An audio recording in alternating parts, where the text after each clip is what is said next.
오늘 말씀 이사야 6장 1절부터 13절의 말씀입니다. 전도사님이 한 절, 여러분들이 한 절 읽도록 하겠습니다.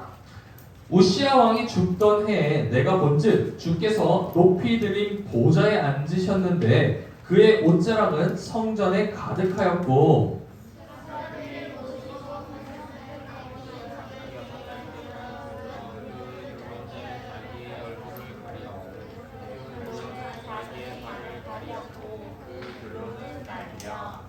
서로 불러 이르되 거룩하다 거룩하다 거룩하다 만군의 여호와여 그의 영광이 온 땅에 충만하도다 하더라.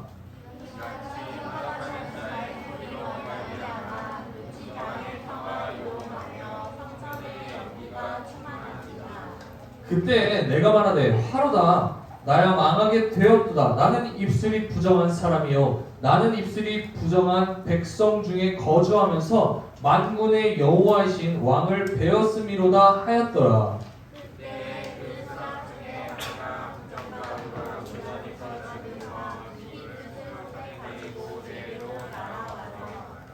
그것을 내 입술에 대며 이르되 보라 이것이 내 입에 닿았으니 내 악이 제하여졌고 내 죄가 사하여졌느니라 하더라.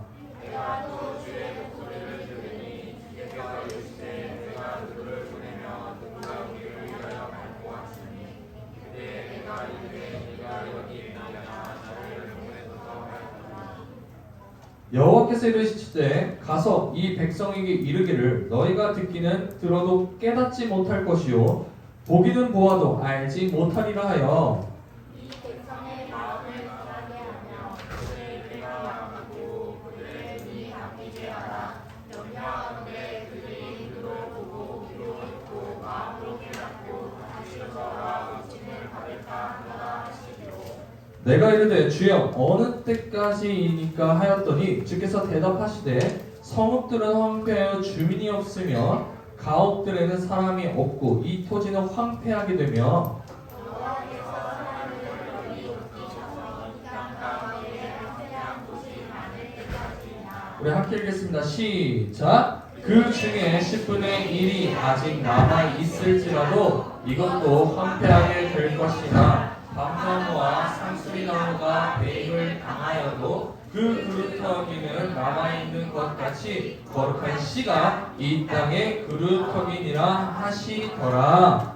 아멘. 여러분들 신조어를 갖고 왔어요. 혹시 이 언어의 뜻을 아는 사람이 있을까 싶어요. 알잘딱갈센이라는 혹시 말 알아요? 알잘딱갈센. 자, 여러분들 이거 알죠? 아, 너무 오래됐어요. 미안해요. 전도사님이 좀 유행이 뒤쳐져요. 미안해요. 여러분들 따라가기가 쉽지 않네요. 자, 알잘딱갈센. 발음도 어려워요. 자, 알잘딱갈센. 여러분들 한번 다 같이 한 목소리로 할 수 있죠? 자, 시작!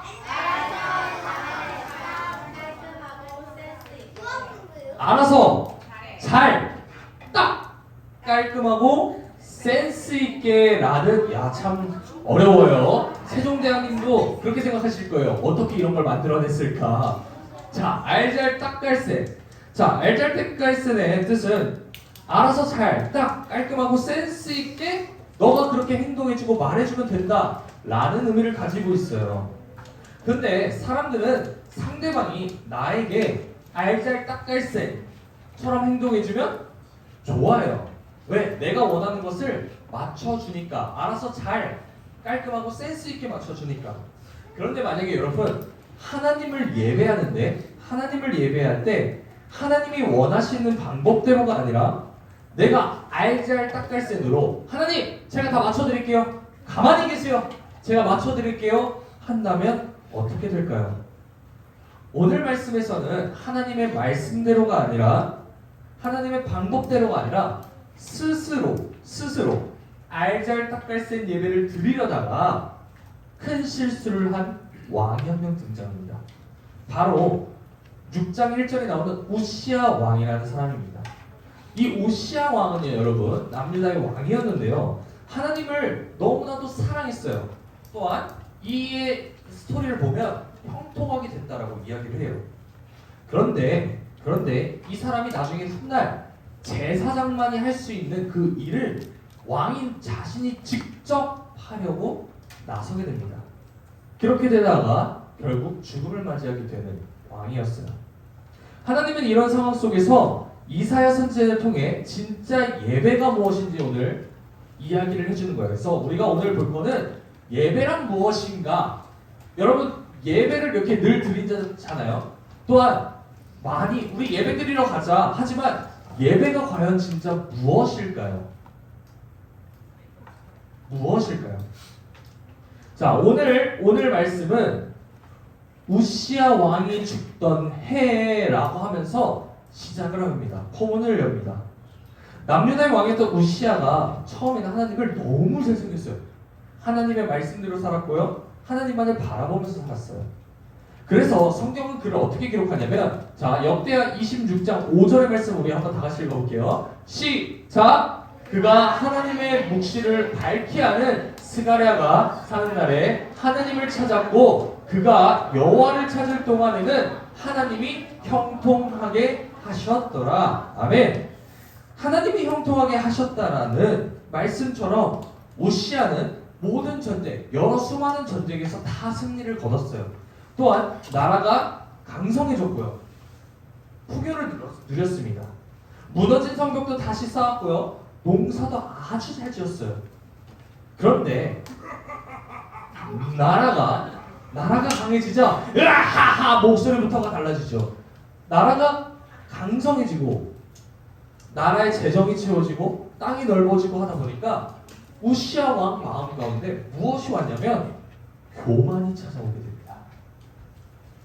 지금까지 자신을 인도하고 도움을 주셨던 하나님을 잊어버리고 내가 모든 것을 했다라고 생각하고 나의 힘으로 다 할 수 있다라고 생각하는 그 교만이 마음속에 들어오게 된 것입니다. 그러다 결국 하나님이 정해 주신 규칙을 어기고 말았어요. 바로 제사장만이 할 수 있는, 지금 우리가 출애굽 창세기, 출애굽기, 레위기를 읽어왔고 보고 있죠. 그런데 우리 레위기에서 뭐라고 해요? 제사장만이 할 수 있는 일에 대해서 이야기를 하죠. 그쵸? 우리 성경을 읽는 친구들, 그쵸? 그런데 이 우시야 왕은 제사장만이 할 수 있는 그 일을 자신이 직접 해도 된다라고 생각했어요. 하나님이 정하신 그 규칙을 어기고, 아이 괜찮아, 나 왕이야, 나 이 정도 되는 사람이야, 그러니까 해도 돼, 내가 예배 드리면 어때, 내가 하나님을 이렇게 사랑하는데, 아 그래도 괜찮아, 하나님은 다 이해하실 거야 라고 하며 알잘딱갈센, 하나님 내가 알아서 해드릴게요, 내가 알아서 예배 드릴게요 라면서 제사장의 일을 대신하게 됐습니다. 그런 왕을 향해 용감한 제사장 아사랴와 다른 제사장 80명이 왕을 막아서면 이렇게 외쳤습니다. 우리 역대하 26장 18절 한 목소리 읽어볼게요. 시작! 우시야여, 여호와께 분향하는 일은 왕이 할 바가 아니오, 오직 분향하기 위하여 구별함을 받은 아론의 자손 제사장들이 할 판이 성소에서 나가소서. 지금 뭐라고 해요? 우시야 왕이요, 여호와께 분향하는 일은 왕이 할 바가 맞대요, 아니래요? 아니래요. 오직 분향하기 위해 구별하는 바는 누구? 아론의 제사장들이 해야 되는 일이라고 이야기를 합니다. 하지만 이 일을 들은 왕은 분노했어요. 아니! 내가 못한다고? 나 왕이야, 왕! 내가 이 나라의 왕이라고. 근데 내가 못할 게 뭐가 있어? 라고 하며 분노했습니다. 그리고 자신의 마음대로 향로를 드는 바로 그 순간 왕의 이마에 끔찍한 나병이 생기게 돼요.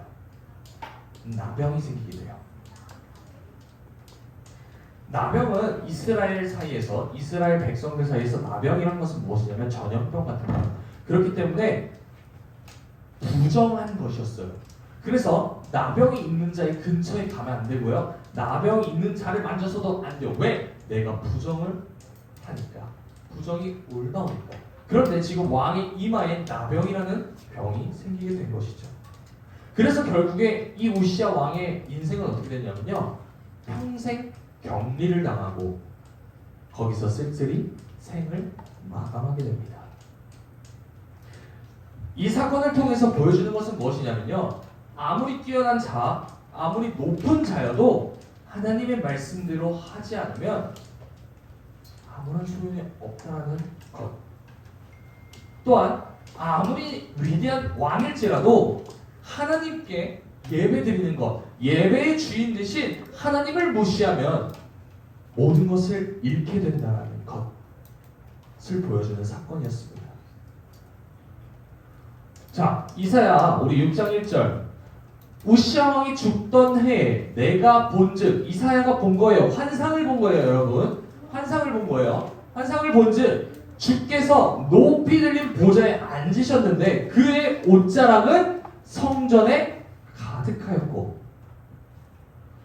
우시야 왕이 죽던 바로 그 해에 이사야가 보게 된 거예요. 진정한 예배가 무엇인가? 진정한 예배가 무엇인가? 세상에 힘센 왕들은 죽었어요. 우시야 왕은 자신이 가지고 있던 그 권력들 많은 것들을 가지고 있었지만 결국 하나님의 말씀대로 하지 않아 죽었습니다. 우리의 진짜 왕이신 하나님은 영원히 살아계신다는 사실 여러분 믿어요? 네. 그렇기 때문에 우리가 높으신 그 하나님을 예배해야 되고 찬양해야 되는 거예요. 우리 3절을 한번 읽어보려고 해요. 3절을. 자, 이사야 6장 3절입니다. 자, 여러분들의 목소리를 한번 읽어볼게요. 시작! 서로 불러 이르되 거룩하다 거룩하다 거룩하다 만군의 여호와여 그의 영광이 온 땅에 충만하도다 하더라. 아멘. 자, 뭐라고 나와요? 거룩하다 거룩하다 거룩하다. 성경에서 반복되는 단어가 있으면요, 그것은 단순히 어떤 느낌이냐면 거룩해가 아니라 거룩하다 거룩하다 거룩하다 라는 것은 정말 진짜 완전 무결한 거룩함이야 라고 강조하는 거예요. 즉 하나님을 거룩하다 거룩하다 거룩하다라는 것이라고 얘기하는 것은 완전 무결, 그냥 그 자체가 거룩인 거예요. 너무나도 거룩하다 이런 얘기를 하고 있는 겁니다. 하나님이 거룩하다라는 것은 우리와 비교할 수 없고 깨끗하고 위대하며 특별한 분이라는 걸 또 나타내요. 하나님을 만난 우리는 먼저 하나님이 얼마나 위대하신 분인지를 좀 알아야 돼요. 그리고 얼마나 그분이 위대한 분인가를 인정해야 돼요. 그것이 바로 우리의 첫 번째 반응입니다. 다시 말해서 예배란 첫 번째로는 우리의 반응인 거예요. 다시 말해서 하나님이 우리에게 허락하신 은혜, 또한 하나님의 그 존재 자체만으로 위대하고 거룩하신 그 분을 우리가 만난 것으로 우리가 반응을 올려드리는 것, 그것이 예배예요. 다시 말해서 여러분 선물을 받았어요. 그럼 여러분 선물 받고 그냥 가요? 선물을 받았으면 뭐라 해야 돼요? 뭐라고요? 감사합니다. 고맙습니다. 그것이 여러분들의 반응인 거잖아요. 그것처럼 하나님을 만난 우리가 하나님의 위대하심을 깨달은 우리가 하나님을 만났을 때, 와, 저분이 하나님이시구나. 하나님 정말 높고 위대하신 분이셨군요 하고 나오는 그 반응을 올려드리는 것이에요. 그것이 바로 예배예요. 그렇기 때문에 예배는 단순히 하나님 예배 받으세요가 아니라 그 위대하신 나에게 허락하신 그 은혜와 하나님이 나를 만나주심에 내가 반응하여 하나님께, 하나님 너무나도 위대하신 분이네요, 하나님 너무 놀라우신 분이네요, 나보다 특별하신 분이고 정말 우주 만물을 지으신 창조주이시네요, 내가 하나님을 경외합니다, 하나님을 찬양합니다. 이것이 예배의 첫 번째 반응인 거예요. 5절의 말씀도 있어요. 한번 5절 여러분들 목소리를 한번 읽어볼게요. 시작!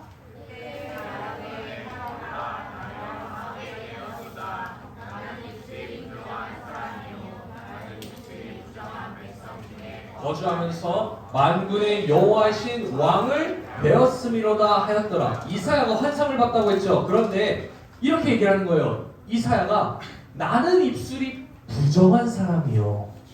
나는 입술이 부정한 사람이요. 나는 입술이 부정한 백성 중에 거주하면서 누구를 봤다고요? 만군의 여호와이신 왕을 봤대요. 무엇을 얘기하는 거냐면요. 이사야는 내가 얼마나 더러운지를, 내가 얼마나 악한지를, 내가 얼마나 하나님 앞에서 보잘것 없는지를 얘기를 하는 거예요. 예배는 내가 얼마나 보잘것 없는 존재인지 그것을 인정하는 자리이기도 해요. 그 모든 것이 맞물려 있어야 돼요. 왜? 내가 잘났다고 생각하면 하나님이 눈에 들어올까요? 내가 하나님보다 잘났다고 생각하면 하나님에게 내가 예배할 이유가 있나요? 하나님이 나한테 예배해야 되는 거 아니에요? 내가 하나님보다 잘났다고 생각하면? 그렇기 때문에 내가 얼마나 작은 존재인지, 내가 얼마나 하나님의 그 조금도 미치지 못하는 죄인인지를 깨닫는 것이 또 예배예요. 그렇기 때문에 이사야는 얘기하는 거예요. 내가 영광스러운 거룩하신 그 하나님을 만났는데 나는 너무나도 죄인입니다. 내 입은 부정합니다. 라고 얘기하고 인정하며 하나님 앞에 아뢰는 것. 나를 내려놓고 나의 연약함을 내려놓고 하나님 앞에 하나님만이 위대하신 우리의 왕이십니다라고 고백하는 것, 그것이 예배입니다. 그것이 우리가 해야 될 반응인 거죠. 하나님 앞에 나의 약함과 부족함을 숨기지 않고 그대로 고백하는 시간이 또 예배 시간이에요. 그런데요, 우리 6장 7절 함께 다 같이 읽어볼게요. 시작! 보라, 이것이 내 입에 닿았으니 내 악이 제하여 졌고 내 죄가 사하여 졌느니라 하더라. 아까 이사야가 뭐라고 했어요? 내 입술이 뭐라고 했어요? 부정하다라고 했죠. 그런데 7절에 와서 뭐라고 얘기해요? 보라! 이것이 내 입에 닿았으니 내 악이 제하여 졌고 내 죄가 사하여 졌느니라. 이사야가 자신의 연약함을 고백할 때 놀라운 일이 일어난 거예요. 여러분, 이 사실을 믿어야 돼요. 우리가 이렇게 연약함, 하나님 나 너무 죄인이에요, 나 말도 안 듣고요, 예배 시간 딴짓하고요, 그래요. 그런데 이렇게 우리가 고백할 때 하나님께서는 들으시고 우리를 위로하시고 용서하신다는 그 사실, 단순히 나의 죄만을 들춰내시는 것이 아니라 그 죄를 품으시고 또 다시 보듬어 가시고 또한 새롭게 살아갈 수 있는 힘을 허락하시는 게 바로 이 예배 시간이에요. 8절을 읽어볼게요. 내가 또 주의 목소리를 들으니 주께서 이르시되 내가 누구를 보내며 누가 우리를 위하여 갈꼬 하시니 그때 내가 이르되 내가 여기 있나이다 나를 보내소서 하였더니. 하나님이 이렇게 얘기하시는 거예요. 내가 누구를 보내며 누구와 우리를 위하여 갈꼬. 이 말에 이사야가 이렇게 대답하는 거예요. 내가 여기 있사오니 내가 여기 있사오니 나를 보내소서. 예배의 최종은요, 여러분, 여기서 끝나는 게 아니에요. 여러분들이 내일 살아가는 그 삶에서 시작되는 겁니다. 그리고 그 삶에서 완성이 되는 게 예배예요. 우리가 예배를 왜 드릴까요? 이 시간에 잠깐 주님 감사합니다. 주님의 은혜 너무 뜨겁네요. 좋습니다. 하고 문형을 딱 나가서 아이씨 이러면서 야 심하게 하자.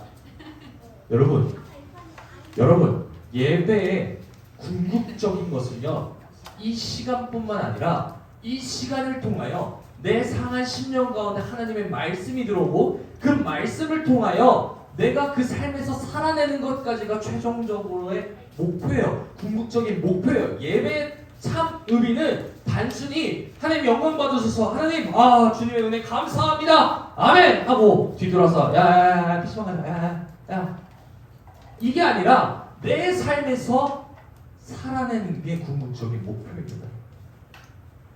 그래서 로마서에서는 이렇게 얘기하죠. 너희 몸을 하나님이 기뻐하시는 거룩한 산 제물로 드리라. 이는 너희가 드릴 영적 예배이니 라고 이야기를 합니다. 말씀을 정리할게요. 말씀을 정리할게요. 여러분, 예배란 거룩하신 하나님이 그 거룩하신 하나님을 우리가 인정하고 그 위대하신 하나님께 반응을 올려드리는 것이 예배예요. 또한 나의 연약함을 하나님 앞에 아뢰며 하나님 내가 너무나도 연약합니다. 그렇기 때문에 하나님이시여 나를 붙들어 주시옵소서 라고 고백할 때 하나님께서 여러분들의 마음 가운데 위로하시고요, 품어주시고요, 용서하시고요, 그로 인해서 변하는 삶을 살아가는 것, 결국엔 그 용서받은 내가, 죄인이었던 내가, 구원받았던 내가 이제는 다른 삶을 살아가겠습니다. 그것을 삶으로 살아내는 것까지가 예배인 거예요. 그래서 중요한 게 있어요, 여러분. 중요한 게 있어요. 그러기 위해서는 무엇이 필요하냐면요, 우리의 마음의 근간에 하나님의 말씀이 있어야 돼요. 그렇기 때문에 전도사님이 여러분들과 월요일, 목요일 시간을 내서 말씀을 읽는 이유는요, 이 말씀이 바탕이 되어 있지 않으면요, 여러분 예배로, 내 삶의 예배로 살아간다는 거, 기도한다는 거, 찬양한다는 거 다 뻥이에요. 내가 이 말씀이 내 안에 없는데 내가 하나님의 말씀을 모르고 하나님이 어떤 분인지 모르는데 어떻게 찬양할 수 있으며 하나님이 어떤 분인지 모르는데 어떻게 기도할 수 있겠어요? 그렇기 때문에 여러분, 전도사님이 여러분한테 얘기할 수 있는 건 이 말씀을 채워야 되는 거예요. 말씀을 통하여 날마다 여러분들의 삶이 변화될 것을 기대하면서 그렇게 나가야 되는 거예요. 어려워요. 사실 전도사님도 시간을 내기가 너무 어려워요. 여러분들도 너무 바쁘겠지만 어떻게 보면 전도사님에게 있어서는 그 말씀을 준비하기 위해서 월요일, 목요일 준비한 읽는 거 하나 여러분들에게 어떻게든 알려주기 위해서 하루 종일 그걸 앉아서 그걸 다시 보고 있어요. 그런데 전도사님이 힘들지만 그래도 포기하지 않는 건 무엇이냐면요, 지금 이 시간대, 지금 이 시기 때 여러분들 나이 때 하나님의 말씀을 습관화 들이지 않고 읽지 않잖아요? 그러면 나중에 어른 돼서도 안 읽어요. 왜? 어른 되면 더 바쁘거든요. 그때는 생존의 문제가 걸려있어요. 내가 일을 안 하면 내 자녀들이 굶어 죽을 거예요. 살아갈 수가 없어요. 학원을 보낼 수가 없어요. 아빠! 나 저거 떡볶이 사줘! 못 사줘요. 돈이 없는데 어떻게 사줘요? 그렇기 때문에 나중에 어른이 되잖아요? 시간이 더 없어져요. 스펙을 채워야 되고요, 학교를 다녀야 되고요, 세상에 나가서 직장을 다녀야 되고, 그 가운데서도 말씀을 읽는 분들이 계세요. 너무 대단하신 분들이죠. 그래서 전도사님은 여러분들에게 얘기하는 거예요. 가장 쉬운 게 무엇인지, 나중에 가서 말씀 읽는 건 너무 어려워요. 그렇기 때문에 지금 이 시기 때 내가 핸드폰 하는 거 조금만 덜 하면 되잖아요. 내가 핸드폰 하는 거 평생 할 수 있어요. 여러분 나이 먹고 계속 핸드폰 게임 할 수 있어요. 그런데 그건 남지가 않아요. 내 마음속에 진정으로 남는 것은 하나님의 말씀이라는 그 사실. 그래서 우리가 날마다 하나님을 예배하는 그 삶, 여러분들이 오늘 이렇게 예배를 드리고 저 문을 나가는 그 순간부터 삶의 예배가 시작되는 겁니다. 그래서 여러분들이 삶에서 빛과 소금의 역할을 감당하면서 살아가는 우리 유초등부 친구들과 우리 모든 선생님들 되기를 간절히 소망합니다. 아멘.